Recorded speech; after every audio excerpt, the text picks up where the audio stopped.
Kasi kailangan natin ng fast track.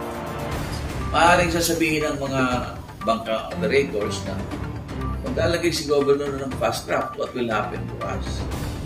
Diba? Yung mga bangka. Pero hindi naman sila madi-displace.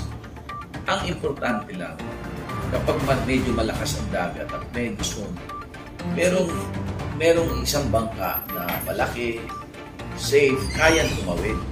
Positibo ang pananaw ni Camarines Norte Governor Ricardo Dong Padilla na kaya pang umunlad ang industriya ng turismo sa Calaguas Island.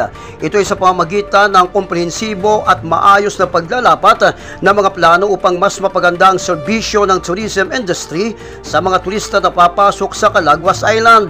Ito kabayan ang dahilan kung bakit inimbita ni Governor Dong Padilla ang mga resort owner upang sumangguni sa mga gagawing tulong ng pamahalang panlalawigan upang lalo pang makaakit sa mga turista ang Calaguas.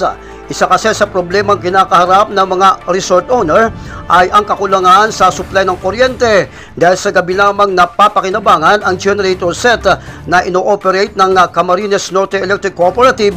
Pagsapit kasi ng umaga ay kailangan ng i-off ng Canureco ang supply ng kuryente galing sa kanilang generator upang mapahingahan ito at muling magamit pagsapit ng gabi.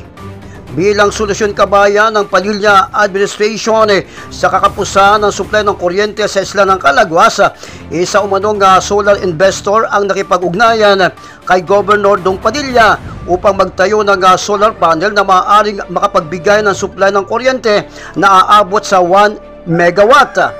Kung mangyayari anya ito kabayan, magiging 24/7 na ang supply ng kuryente sa Calaguas Island dahil solar sa umaga at generator naman sa gabi.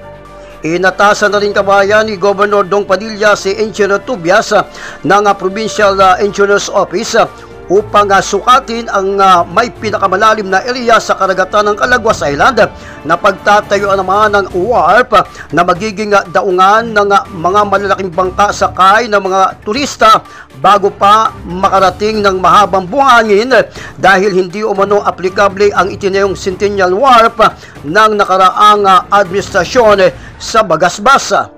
Naghahanap na rin kabayan si Governor Dong Padilla ng lugar sa Calaguas Island kung saan matatagpuan ang malinis na inuming tubig na malaking tulong sa mga turista. Matindi na kasi kabayan ang presyo ng inuming tubig sa Calaguas Island dahil mineral water ito na nanggagaling pa sa bayan ng Binsons at sa bayan ng Paracale. Plano rin po ng Padilla Administration magtayo ng ospital sa nasabing isla para sa agaran tulong sa mga residente nagkakasakit sa Calaguas Island. Yan ang balita para sa RMTV News Online. Ako si Lino Malabanan, nagbabalita.